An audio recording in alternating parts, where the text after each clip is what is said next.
Hello and welcome, and in today's video I'm going to share with you the most unusual Ark creatures, so let's get into it. In at number 10 is the Astrocetus, and this is one of those creatures which on the surface may not seem that unusual, but I really can't think of any other game which has a creature like the Astrocetus. And also this was a very new thing to Ark as well. No space things had been done in Ark, and the fact that with Gen 1 we had a space biome and then we had this hunking beast of a creature, it is definitely an unusual Ark tame, as in it isn't like most of the other creatures in Ark.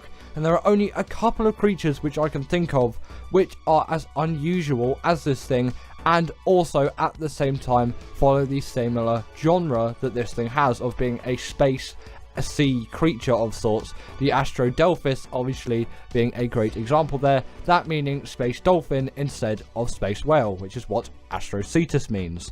Speaking of the Astrodelphis, next up is the Astrodelphis, and the only reason why I would say this is a little bit more unusual than the Astrocetus is its design is more unusual, and also its abilities are a lot more unusual than the Astrocetus. The Astrodelphis is essentially like a dart plane. This thing can just soar through the air and do so many acrobatics and shoot loads of lasers, and yes, it has technically been done before, but you wouldn't really expect it out of this creature, and its design and overall feel is very unusual, and I can't think of any Ark creature other than the Astrodelphis, of course, which controls like the Astrodelphis. And also, again, with the Astrocetus and Astrodelphis, it doesn't really make sense that they work outside of space, but they kind of have to. You know, it is the game of Ark, and there are many other maps, and there are many other biomes that aren't space biomes. So yeah, it just kind of breaks the immersion for me there.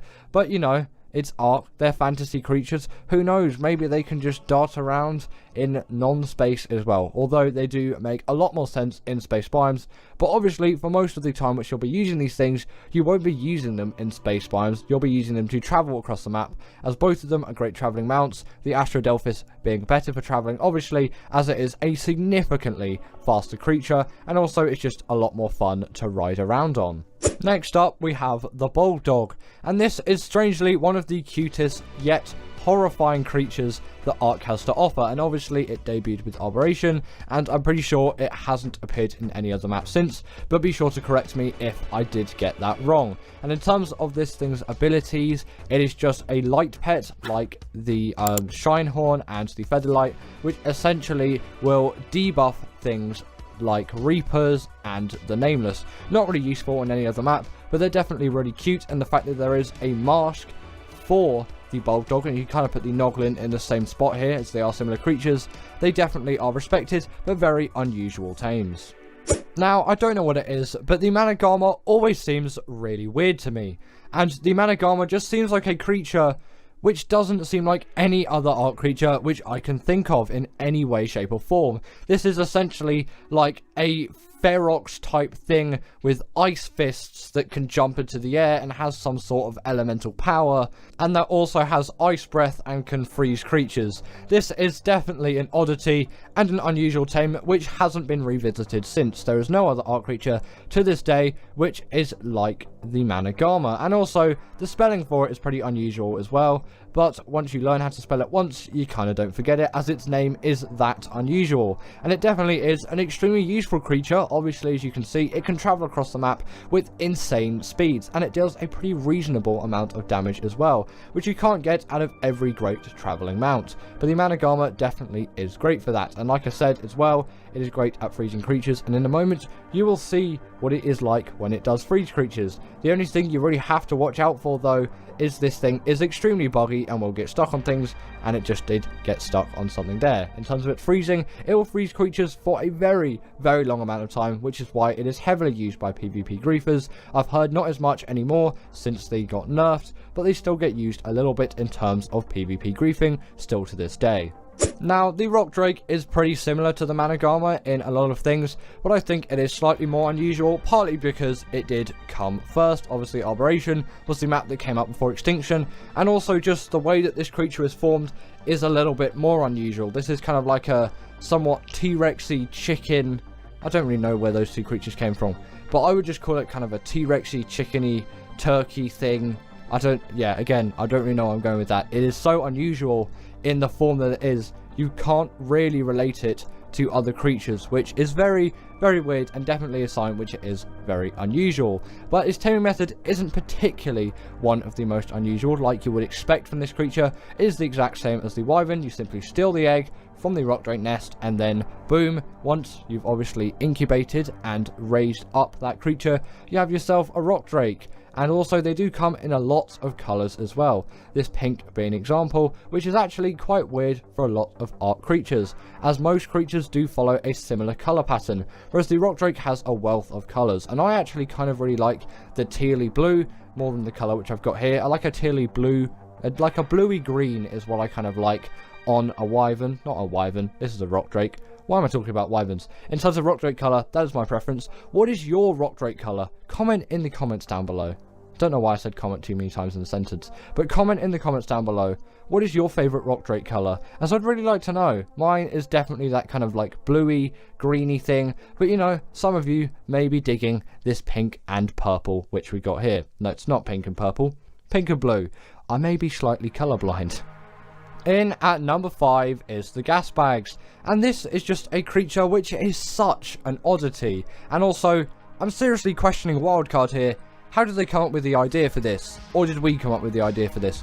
Honestly, I don't know, but somehow this thing was created, and it's been in the game since extinction, and I don't really get how it came around or how the idea came for it. It's literally a farting gas animal which flies on its own gas. It's a very, very weird premise, but actually a very cool creature which doesn't require a saddle. The saddle's only there if you have friends, unlike me, because I don't really have friends I play Ark with, or friends in general, you know, living that life. But that saddle is there if you do have friends, unlike any YouTuber which you can really think of. Us YouTubers, yeah, we don't really get the friends. This is why we do YouTube, you know. But if you do have friends, then your friend can go on the saddle, and then you can travel together, which is nice, you know. The Diplodocus has a significantly higher passenger count, but that's not on the list because that isn't a very interesting or unusual creature. Anyway, I should stop talking about the Diplodocus. What's actually good about the gas bags? Well, on extinction, this is actually one of the best creatures out there for gathering metal. Obviously, you still have the RG, and the gas bags is significantly harder to control than the RG, but it is a lot cuter. And it's just, I like using the creatures which came on that map, and I'll always try to use the gas bags as long as I can control it at the time to do some metal runs. And once you learn it, it is a really, really great creature for doing those metal runs, if you don't just get stuck in a trench with loads of wyverns and get killed a couple of times. That happened because I forgot to enable creative mode stupidly for this b-roll, but you know, editing, it looks like I did nothing wrong and I escaped perfectly. But there was multiple attempts in this, and then I flew too high and I got up caught into the wall border. I am definitely not a great pilot of the gas bags. Also, if you find yourself like this, make sure to dismount just before you hit the ground, it'll save you. Now, the Rhinogonatha, I think, came from us. It was from some kind of creature voting thing anyway, and we did vote for this creature to be in the game, and it is one of the more unusual ones. There isn't any other Ark creature which is really like this thing. And also, I know loads of people are saying Rhinogonathas are rare, and I get that they're rare. On ASA at the moment, I've seen about 5 Rhinogonathas in the swamp biome. Is there an overspawn of Rhinogonathas on ASA? Wildcard, can you tell me please, if you're watching this video, because I've had way too many encounters with this thing. I've seen 1 Giga, and I've seen 5 Rhinogonathas, and these things are generally a lot rarer than a Giga, as they only spawn in one specific biome, whereas Gigas can spawn on several places around the map. In terms of the Rhinogonatha's uses though, this thing is essentially just an upgraded Quetz, which is a lot faster and deals more damage. As unlike a Quetz, it will deal more damage. It is significantly harder to tame and uses the taming method, which the Reaper has, which I'll talk about because the Reaper is ahead on this list. Oh my god, spoilers. But either way, the Reaper is ahead on this list, so I'll talk about his taming method similarly there. But you can always check out my Rhinogonatha taming guide if you want to know fully, in detail, how to tame this thing. And you'll see brief b-roll of me actually taming it, because this is from the guide video. I was just a little bit lazy at the time, and I was just like, I'll take my guide video and then I'll just chuck that into b-roll, which is obviously why you're seeing me tame it here, and you're not seeing me tame every other Ark creature in all of the other b-rolls. But it is a very long and arduous taming process, which is extremely difficult and requires 2 Rhinogonathas, not 1. You're going to need 2 of those things, and you're going to need a pheromone, you're going to need to kill one, and then yeah, there's so much. Just check out the tutorial. I really shouldn't talk about it more. The Rhinoganatha is just one of those creatures which is really unusual, and we voted for, and for some reason spawns way too much on ASA. Have no idea why, but it does. This is the Rhinoganatha. It's one of Ark's most unusual tames. The spoiler is here, with the Reaper being in at number 3, and the Reaper is a even more unusual tame than the Rhinoganatha, as obviously it came way before. The Rhinoganatha is the most recent creature which has been added to Ark, apart from the Phasphasuchus. Don't know if that is in ASA at the moment, but I'm going to count that as the most recent Ark creature. Is that thing coming to Scorched Earth or the island? Either way, it might not be here yet, so don't take my word on that one. Not quite sure. That may be a Scorched Earth creature. Actually, thinking about it, that is a Scorched Earth creature. The Rhinoganatha was the one for the island. Yes, the Rhinoganatha is the latest creature of Ark at the moment. And the Reaper has obviously been in Ark for ages. It came out in Operation. That was way back in 2017.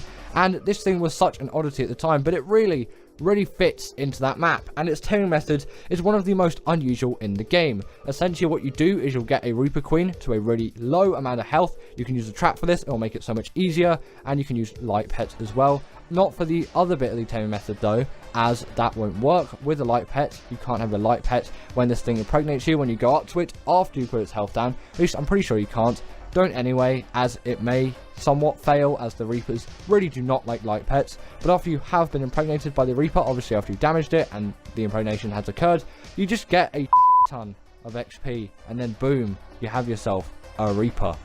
In at number 2 is the Bloodstalker, and this is just essentially a spider with, I don't think 8 eyes, but it may have 8 eyes, or it may have 12. Honestly, comment down below how many eyes the Bloodstalker has, as right now, I don't know. I'm sure I could look up an image, but I know one of you out there knows the answer to this. Well, obviously, you can tell why the Bloodstalker is so unusual. No other Ark creature is really like this, and you could say the Aranio is another kind of spidery thing, but that is just kind of like a normal spider. The Bloodstalker is like a vampire, blood-sucking Spider-Man thing with an obscene amount of eyes. It may be 8, it may be 12, I'm not quite sure. Make sure to let me know. I want to know how many eyes the Bloodstalker has, as I'm really not sure, as I have not seen one up close and personal for a while.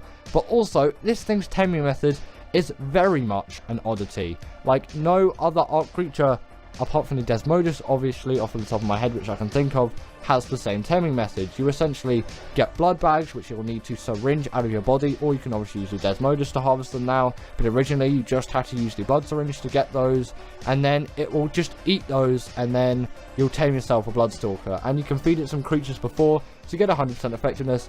But honestly, I've never bothered with that, as I'm not going to do like insane things with this creature. Like, I'm not going to fight bosses with the Bloodstalker. I just want a good one. And obviously for missions, you're not even going to need a Bloodstalker, but it is good to get one, obviously, so you can get to those missions, so you can get all of those hexagons. But before you get a Bloodstalker, you should definitely go to the Bogrish missions to practice. And finally, in at number 1 is the Velonosaur. And the reason why I have put this thing in at number 1 isn't because it has the weirdest taming method or anything along those lines. It is just, there has never been any kind of creature like the Velonosaur apart from the Velonosaur. I can think of no other Ark creature like this tame. And albeit, yes, it does have one of the simplest taming methods out of all of the creatures on the list. It is just a very simple knockout tame. No other Ark creature compares to this thing in terms of what it is. This thing, again, is just a moving turret, and there's no other creature which does this like the Velonosaur. And sadly, the damage of the turrets doesn't scale with melee, but obviously you can keep leveling up that stamina to shoot even more turrets out. And obviously I wouldn't recommend it in this close of a proximity, but it is definitely an extremely useful thing, which when you ride this thing you will use a lot. But it also just have your general just attack, hack and slash, and it also can shake spines off of it as well. And also, I think when you look at it head on when it's shooting turrets, it's a little bit creepy. That animation, just to me, is a little bit on the creepy side.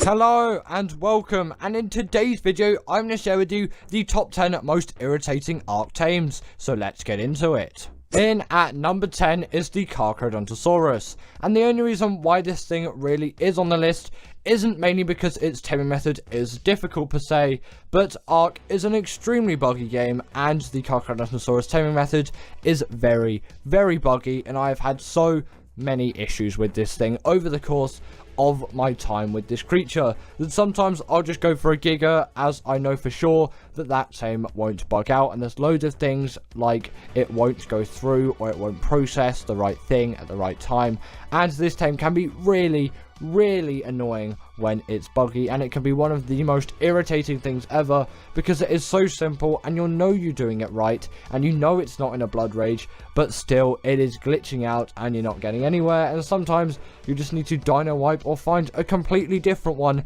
even though you may have spent hours already trying to tame this one and you don't know why this thing isn't taming, or you think it will take a while. No, definitely you should find another one if you're having those issues, and those issues still exist quite a lot, and I've run into a few of those as well. But if you do want to know how to tame one, you can always check out my taming guides down below, and you should definitely work out how to tame one of these things, as these things are essentially just an upgraded Giga, and once tamed they're really powerful, really nice little neat carnivore. Well, not really little at all. In at number 9 is the Bloodstalker, and the Bloodstalker is obviously very well known for its new and intuitive taming method. This thing's taming method is pretty much like no other Ark tame, unless you count the Desmodus now, but this thing did come out significantly before the Desmodus. Gen 1 has been out for much longer than Fjorda, but I'm sure you all know that. And how do you tame this thing? Well, the way you tame it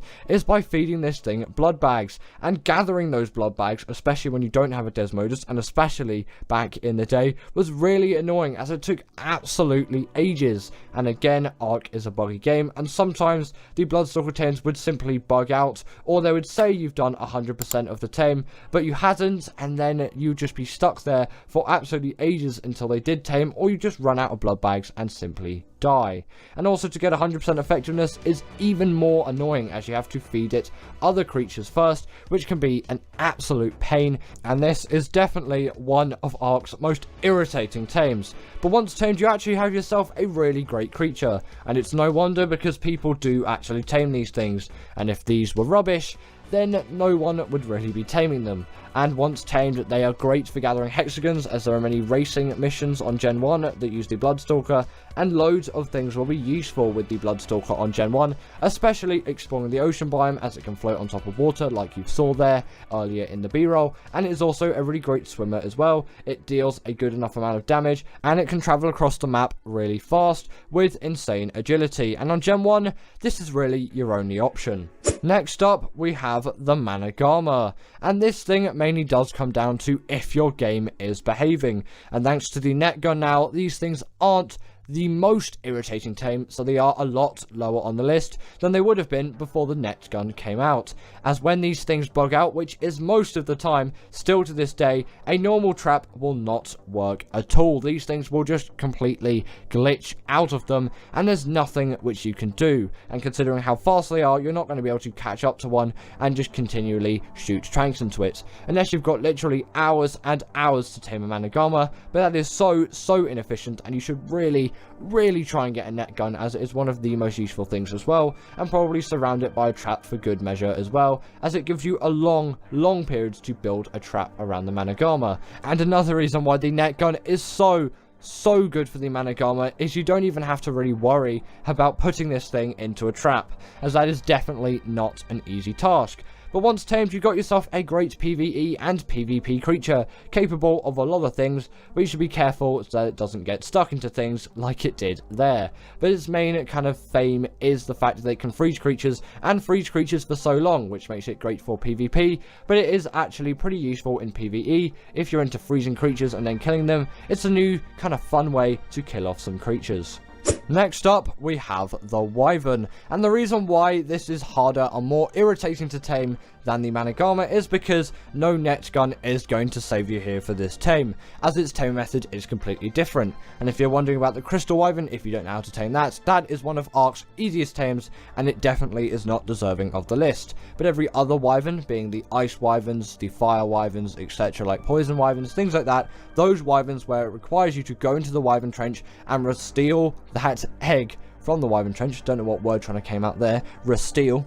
You're not re-stealing anything. But either way, you're going to steal that egg from the Wyvern Trench, and that is actually one of the hardest Ark tasks which you can do. It sounds very simple on paper, but you need a creature which is fast enough to get in and get out. You need to be stealthy enough that the Wyverns don't catch you until obviously you steal the egg. Then there's nothing you can really do there. They're all just going to aggro onto you. And then also you're going to need to get out of there as well with the egg and not die. And also you're going to need all of the equipment to raise that egg as well. But it is all worth it after all, unless you're on Crystal Isles. Just get a Crystal Wyvern. There isn't really a point. Get a Blood Crystal Wyvern even.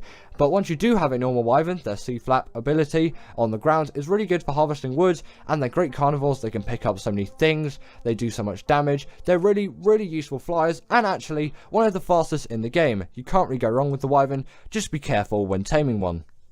And now this slightly does contradict my opinion when I was talking about the Carcharodontosaurus, but I will say the Giga is a much more irritating tame than the Carcharodontosaurus, as the prep is absolutely insane for this thing compared to the Carch, and this thing is just so much more irritating to prepare for, and also when taming, this thing can go really, really wrong, whereas the Carcharodontosaurus, you kind of have a little bit of like safe protection in a sense that you're going to have Gilly when taming one, and you know they can't go into Blood Rage really that easily once you start taming it. Whereas a Giga, they are just some of the most annoying creatures. They'll either really, really want to aggro onto you, or they'll just simply run away. And yes, you can get them into a trap, but sometimes trapping them can be an absolute pain, and especially on ASA with the new Dino AI. And the amount of tranks you need for this thing is absolutely insane, and it will take a huge amount of time to get all of those tranks, and especially on official. And breeding these things is even more irritating yet, as on official rates it takes up to 2 weeks to raise a baby Giga, and who has time for that? But on my rates, the Giga on my world on single player will raise in about, I think I've got it as about an hour and a half when I timed it last, which is still a really long amount of time, and the Giga is definitely an irritating tame. In at number 5 is the Golem. And why is the Golem so difficult of a tame? And it's mainly because Ark has something called cannons, if you didn't know, and they are some of the most annoying things to control in the Ark game. Their range of movement is so bad. If you could simply just press WASD for the cannon to move, this would be a significantly easier tame. But trying to aim a cannon, especially on a Paraceratherium, if you're using that on Scorched Earth, it can be an absolute pain to trap this thing in the first place and then actually aim in the right place every time, as these are a moving target. They move around, they can move everywhere. And also the taming resource is a bit of a weird one as well, being stones or metal, or I think it likes sulfur the best, but you know, you can correct me on that one if I'm wrong. I don't really do many rock golem tames, which can be a little bit irritating, but that isn't the most irritating thing you'll face. And once tamed, you'll definitely be glad that you tame one of these things, as they are some of the absolute biggest beasts on Scorched Earth, and are a must-have at some point, and really are a big Ark experience which you'll remember once tamed. Now, continuing the list, we have the Rhino Gnather, and this is definitely one of Ark's most irritating tames, but why else would it be on this list? And this thing is such an irritating tame, and the lengthy process through this is, yes, albeit fun, but albeit very irritating at the same time. And there's no point me just saying this tame is irritating without actually telling you how to tame one. Firstly, I'm going to talk about actually finding a Rhino Gnather, which is incredibly difficult as these things are really rare. If you're on normal Ark still, you can always use Creature Finder Deluxe, raise the dino weights, or do a dino wipe using the Destroy All Wild Dinos command, or the Destroy Wild Dinos command, not the Destroy All Wild Dinos command. Either way, that command will be on screen right now. And also you can check out my Rhino Gnather taming guide if you want a less brief summary and a full tutorial on how to tame one. In terms of the actual tame though, obviously apart from that initial prep of finding one, you'll need to find a male one, by the way. At least I think you need to find a male one. Either way, you need to kill that male Rhinogonatha and then get the pheromone out of it. And then once you've got that pheromone, get yourself something like a Bronto. The Bronto is definitely the recommended creature here. And by the time you'll be taming a Rhinogonatha, a Bronto will be very easy for you to tame. And also, if you want 100% effectiveness, those resources which were just on screen, you will need all of them. Yes, all of them. And then you'll net gun the Rhinogonatha. Don't even bother trying to use anything else. Then take it down to the lowest amount of health you can without killing it. Obviously, you don't want to kill it. It's like the Reaper tame. You want to take its health down, and I think it will glow a different color. It'll glow like an orangey kind of glow, or obviously you can use the magnifying glass on official, or if you have mods on normal arc, not ASA. I don't know why I'm calling it normal arc. They are both still arc. Then you can obviously use the awesome spyglass, really great mods.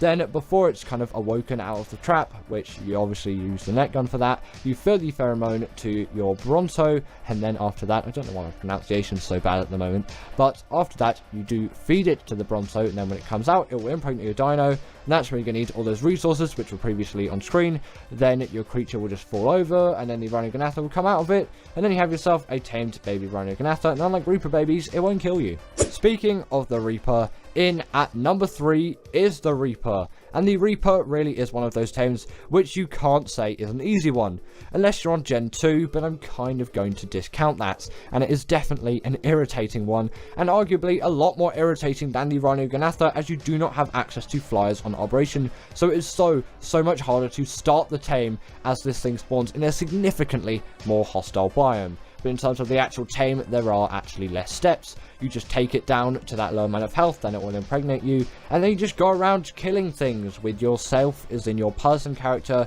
as in if you were gathering XP to level up, it will just essentially level up the Reaper baby inside you. You also want some Reaper pheromone glands, and then once that Reaper baby is born, you will have yourself a little Reaper baby, which obviously is just going to instantly kill you, but you know, you've kind of just got to get used to that, and if you do use the Reaper pheromone glands, it's going to be a lot easier to you, as it will think it is your mother. And then obviously over time it will kind of look more like a Reaper and less like a kind of earworm, those things, whatever those bugs are called, like earworm, earwig. It's an earwig, isn't it? It will look less like that and more like a Reaper, and then you have yourself a successful Reaper tame. If you want to know how to tame one easy on Gen 2 though, just watch Razclark's tutorial and you have no fuss and no irritation.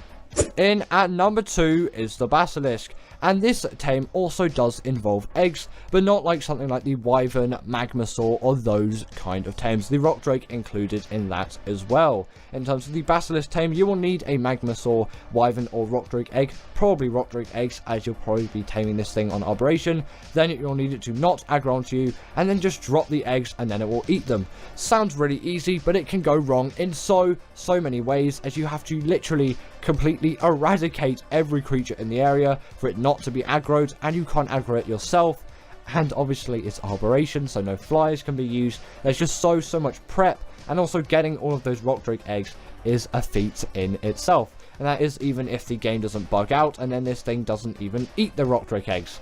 Definitely a very irritating tame, but once you get it right and it's started, it's not too bad from there, and you have yourself a really cool, neat Basilisk, which has a wealth of abilities.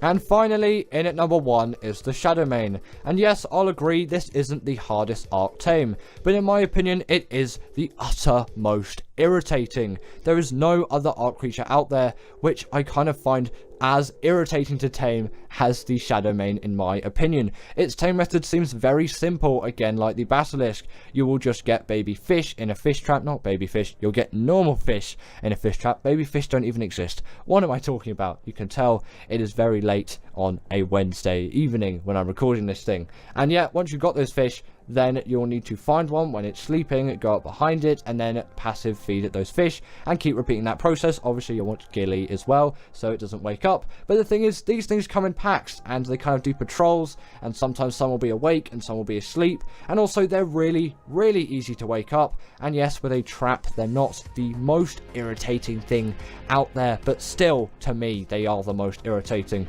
I don't care what any of you say in the comments. This is the most irritating arc tame in my opinion, and no creature can top it. But oh wait, I forgot one more.